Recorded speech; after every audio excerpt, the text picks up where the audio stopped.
চলো আজকে সকাল সকাল তোমাদের একটা অন্যরকম ব্রেকফাস্ট শেখাই। ব্রেকফাস্ট তো সবাই খায় নানান ধরনের, কিন্তু কখনো কখনো একটু অন্যরকম হেলদি ব্রেকফাস্ট খাওয়া কিন্তু শরীরের জন্য খুব উপকারী। এখানে দেখো, আগের দিন আমি নানান রকম ডাল ভিজিয়ে রেখেছিলাম, এগুলো সারা রাত ভেজানোর পরে সেদ্ধ করে নিয়েছি। এর মধ্যে মটর দানা, তারপরে ছোলা, রাজমা, তারপরে বরবটি, শিম, বিচি, নানান রকম সিড আর কি, যেগুলোতে ভরপুর প্রোটিন থাকে এবং ভীষণ উপকারী শরীরের জন্য। কোষ্ঠকাঠিন্য দূর করে আর অনেক রকম শারীরিক প্রবলেম কিন্তু এর থেকে দূর হয়। তো এইগুলোকে ভিজিয়ে রেখে পরের দিন আমি একটা কুকারে সেদ্ধ করে নিয়েছি। তারপর ছোট ছোট করে দেখো গাজর কেটে দিয়েছি, এগুলো ঘষে দিয়েছি, মানে কেটে দেওয়া ঠিক নয়, একদম ছোট প্রকারের যে ঘষার জিনিসটা পাওয়া যায় না, সেইটা দিয়ে ঘষে নিয়েছি। একটু টমেটো দিয়ে দিলাম, কাঁচা লঙ্কা দিয়ে দিলাম, একটু টেস্টের জন্য একটু পেঁয়াজ দিয়ে দিলাম।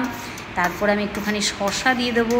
এই শসাটা আমি ভালো করে ধুয়ে কিন্তু খোসা শুদ্ধই ঘষে নিয়েছি, যেটা খুব উপকারী। এরপর একটু ধনে পাতা আর পুদিনা পাতা কেটে রেখেছিলাম, সেটাও অ্যাড করে দেবো। এর সঙ্গে আমি একটু ডিম সিদ্ধ একটু স্ম্যাশড করে নিয়েছি, সেটাও দিয়ে দেবো। এই ডিম সিদ্ধটার পরিমাণ তোমরা বাড়াতে পারো, কমাতে পারো, যার যেরকম ইচ্ছে।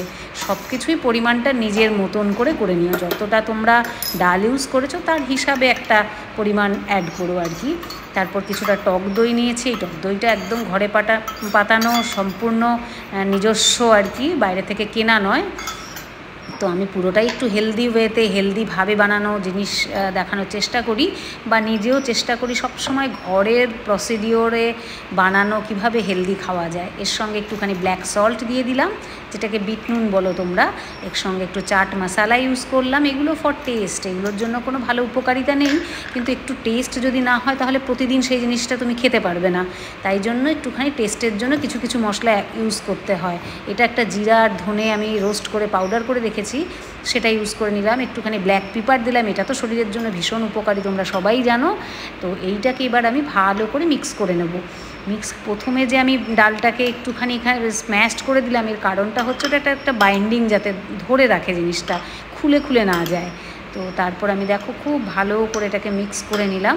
মিক্স করার পরে এরপর আমি এটাকে স্যান্ডউইচের মধ্যে দিয়ে দেবো। তো স্যান্ডউইচ বানাতে গেলে সবাই জানো যে প্রথমে স্যান্ডউইচটা কী করতে হয়, মানে ব্রেডটাকে নিয়ে একটু সেঁকে নিতে হয়। সেই ক্ষেত্রে আমিও ব্রেডটাকে নিয়ে নিলাম।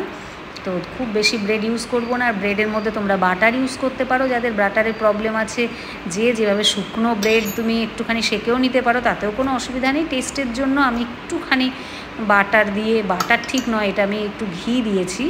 ঘিটাও ঘরেই বানিয়ে রেখেছি, একটু হালকা করে চামচে লাগিয়ে, দেখতেই পেলে খুবই সামান্য, জাস্ট টেস্টের জন্য দিয়ে এর মধ্যে ওই যে পুরটা আমি তৈরি করে রেখেছিলাম সেটাকে দিয়ে দেবো। এর মধ্যে ডিম সিদ্ধটা তোমরা একটু হালকা কেটেও কিন্তু ওপর দিয়ে স্লাইস হিসাবে